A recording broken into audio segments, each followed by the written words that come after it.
What if I told you that people once handled everyday emergencies with simple remedies they already had at home? Long before prescriptions, urgent care, and modern devices, families relied on roots, herbs, leaves, and basic remedies passed down through generations. These were not miracle cures, but practical tools used to support the body when help was far away or not immediately available. Today, most of us depend completely on outside systems, but research suggests some traditional remedies may still offer useful support in certain situations. In this video, you will discover 7 forgotten remedies, including one that may help calm an upset stomach and another that was often used to support cuts and minor wounds. First is raw honey, the ancient skin healer. There's a reason honey was once called liquid gold, not just for its taste, but for how it was trusted in moments that mattered. Raw honey has long been known as a simple, natural way that may support the body when the skin is damaged or exposed. Thousands of years ago, Egyptian healers would carefully apply honey to wounds and burns. It wasn't a last resort. It was often the first thing they reached for. In many traditional cultures, honey was kept close, not just in the kitchen, but as part of everyday care when cuts, scrapes, or infections showed up. Now here's where it gets interesting. Research suggests that honey contains natural compounds that may help slow the growth of unwanted bacteria, while also maintaining a moist environment on the skin. That balance matters. Too dry, and the skin struggles to recover. Too wet, and irritation can linger. Honey seems to sit right in that middle ground, creating conditions that may support the body's natural repair process. One of the key elements in honey is something called hydrogen peroxide, but in a very gentle, naturally occurring form. It's not harsh like the kind you'd find in a bottle. It works slowly, helping keep the area clean without overwhelming the surrounding tissue. Honey also contains plant-based compounds that act like quiet protectors, supporting the skin as it rebuilds. If you were to use it in a practical way, it doesn't need to be complicated.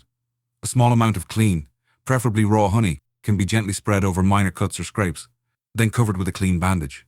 That's it. Simple and direct. Just make sure the area is cleaned first, and avoid using this on deep wounds or anything serious that clearly needs professional care. Now, if you're someone with sensitivities or allergies, especially to bee products, it's worth being cautious. And if you're dealing with something more severe, this is where modern care should always take priority. Think of this as support, not a replacement. So why did something this useful fade into the background? In many ways, it's because modern products came in fast and strong. Bottled antiseptics, creams, and sprays promised speed and convenience. And over time, we started to trust what was packaged more than what was natural. Honey slowly became something we only thought about for tea or toast. But the knowledge never really disappeared. It just got quiet. Think of honey as nature's own protective shield. Not loud, not aggressive, but steady and reliable. The kind of support that doesn't rush, but still shows up exactly when it's needed. Second is activated charcoal. The black sponge of the body, activated charcoal, may not look like much, just a fine black powder. But for generations, it was kept close for one simple reason. It was trusted as something that may help the body handle certain unwanted substances before they spread too far. Long before modern emergency rooms, people turned to charcoal in urgent situations. It was used in early medical settings and traditional practices when someone had swallowed something questionable or was dealing with sudden digestive distress. It wasn't perfect, but it gave people a way to act quickly instead of waiting helplessly. What makes activated charcoal different from regular charcoal is how it's processed. It's heated in a way that creates millions of tiny pores. Research suggests these pores give it a strong ability to bind with certain substances in the digestive system. Instead of those substances being absorbed into the body, they may attach to the charcoal and pass through more safely. In simple terms, it doesn't neutralize toxins in a chemical sense. It works more like a magnet or a trap. Certain compounds stick to its surface, which may limit how much the body takes in. Studies indicate this effect can be useful in very specific situations, especially when timing is right. The key here is understanding that it doesn't work for everything. Not all substances bind to charcoal, and it can also interfere with medications by reducing their absorption. That's why it needs to be used with awareness. If someone is on medication, or if the situation involves something serious or unknown, professional guidance should always come first. If you were to keep it on hand, the simplest form is capsules or powder mixed with water. In traditional use, it was taken soon after exposure, when it had the best chance to do its job. But again, this is not a universal solution. It's a very specific tool for very specific moments. So why did something like this fall out of everyday knowledge? Part of it is because emergency care became more centralized. Hospitals, poison control centers, and advanced treatments took over, and rightfully so in many cases. But along the way, we stopped learning about the simple first steps that used to bridge the gap before help arrived. Activated charcoal didn't become useless. It just became something people assumed they no longer needed to understand. Think of it like a sponge inside the body. Not glamorous, not complex, but quietly absorbing what doesn't belong, helping to carry it out before it settles in. Third is cayenne pepper, the circulation spark. Cayenne pepper is one of those things most people think of as just a spice, something you sprinkle on food for heat. But traditionally, it carried a very different reputation. It was known as a plant that may support circulation and help bring warmth back into a body that felt weak, cold, or sluggish. In many old herbal traditions, cayenne was kept close for moments when someone felt faint or low on energy. There are stories of it being used when a person suddenly lost strength, with the belief that it could help the body regain a sense of movement and alertness. It wasn't about flavor. It was about function. Modern research gives us a clearer picture of why this might be. Cayenne contains a compound called capsaicin, the same thing that gives it that strong heat.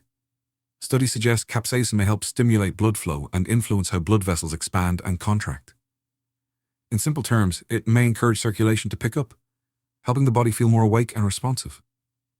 When circulation improves even slightly, it can change how the body feels. Hands and feet may warm up. The mind may feel a bit clearer. That sense of heaviness can start to lift. It's not dramatic or instant in every case, but it's noticeable enough that people relied on it for generations. If you wanted to use cayenne in a simple way, a small pinch mixed into warm water has traditionally been used. Some people add a little honey to soften the intensity. The key is keeping it minimal. This is not something you need a lot of. A little goes a long way. That said, cayenne isn't for everyone. If you have a sensitive stomach, certain digestive conditions, or if you're taking medications that affect blood flow, it's worth being cautious. Too much can irritate rather than support. And if something feels off, it's always better to step back and seek proper care. So why did cayenne lose its place as a functional remedy? Over time, we started to separate food from function. Spices became something we used for taste, not something we thought of as tools. The deeper knowledge faded, and cayenne was pushed into the background as just another ingredient. But the body still responds to it the way it always has. Think of cayenne like a spark, not a fire on its own, but something that can help ignite what's already there. A small push that reminds the body how to move, how to warm, how to come back to life. Fourth is garlic, the quiet guardian. Garlic has always been more than just something you cook with. For generations, it was known as a simple, reliable way that may support the body's natural defenses, especially during times when illness was moving through a household or community. If you look back through history, garlic shows up almost everywhere. Ancient workers in Egypt were given garlic to help them stay strong. In traditional European homes, it was used during cold seasons when people needed something dependable close at hand. Families didn't wait for perfect conditions. They reached for what they trusted, and garlic was often near the top of that list. Today, we understand a bit more about why.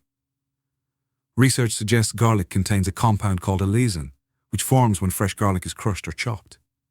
This compound has been studied for its ability to interact with unwanted microbes and may support the body's immune response. It doesn't act like a single targeted solution. Instead, it seems to work alongside the body, helping it respond more effectively. Allicin is delicate though. It doesn't stay active for long, which is why fresh garlic tends to be the most effective form. When you crush a clove and let it sit for a minute, you're allowing that compound to fully develop. It's a small step, but it makes a difference. A simple way people have traditionally used garlic is by finely crushing a fresh clove and mixing it with a bit of honey or warm water. Some take it directly, while others add it to food. The goal isn't to overwhelm the body, but to give it steady support in a natural way. Of course, garlic isn't perfect for everyone. It can be strong on the stomach, especially in larger amounts. If you're sensitive, or if you're on medications that affect blood thinning, it's worth being mindful. And as always, if something feels more serious, this is where professional care matters most. So why did garlic slowly lose its place as a first line of defense? In part, it's because modern solutions came in with speed and precision. Antibiotics and over-the-counter products became the go-to. And garlic, with its strong smell and slower supportive role, was pushed aside. It didn't disappear. It just stopped being taken seriously. But the body hasn't forgotten how to respond to it. Think of garlic as a quiet guardian. It doesn't make a lot of noise. It doesn't promise instant results. But it stands in the background, strong and sharp, ready to support you when your body needs a little extra help. Before we go any further, just take a quiet second and think about what we've already covered. Honey, charcoal, cayenne, garlic. These aren't rare or hard to find. There's a good chance you already have at least one of them sitting somewhere in your home right now. That's the whole point of this. Real preparedness isn't always about buying more. Sometimes it's about seeing what's already in your hands a little differently. If this kind of practical, no-hype knowledge resonates with you, go ahead and like the video. And if you want more calm, grounded content like this, you can subscribe and stay connected as we keep building this kind of awareness together. Now let's keep going, because the next few might surprise you. Fifth is plantain leaves. The backyard first aid. Plantain leaf is one of those remedies most people walk past every day without even noticing. It grows low to the ground, blending into lawns, sidewalks, and open fields. But traditionally, it was known as a simple plant that may support the skin when irritation shows up fast. For generations, plantain was a go-to in the outdoors.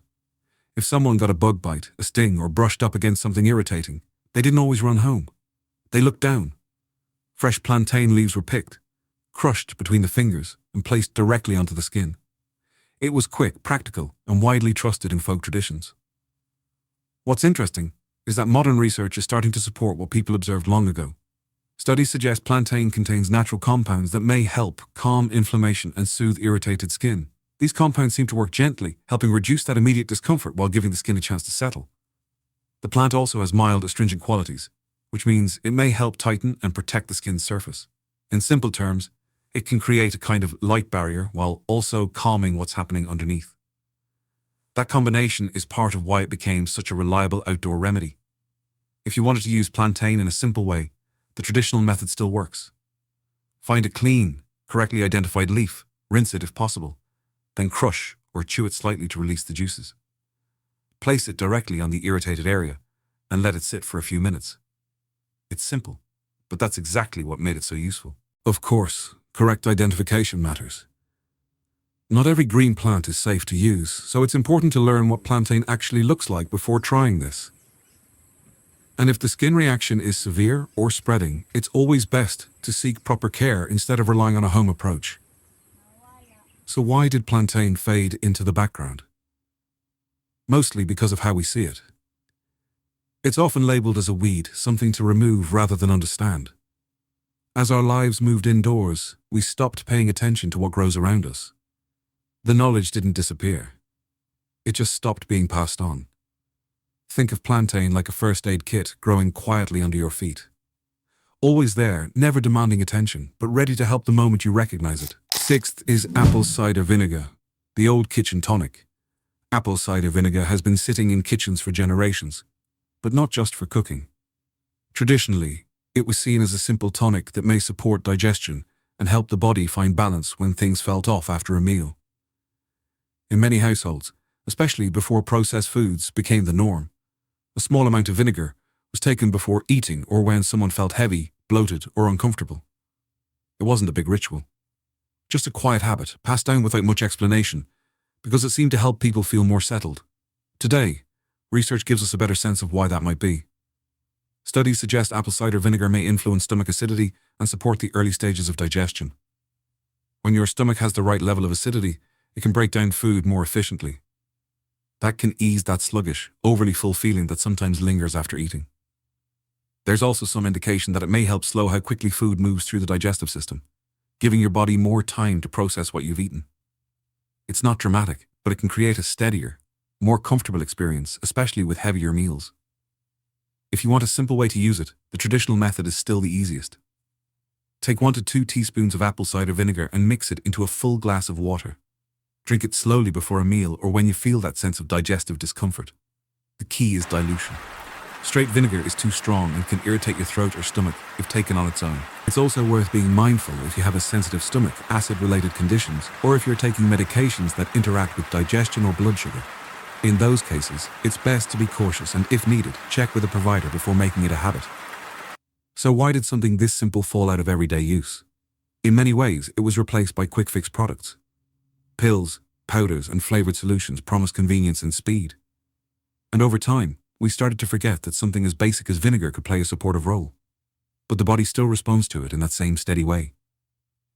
Think of apple cider vinegar like a gentle reset button for your gut.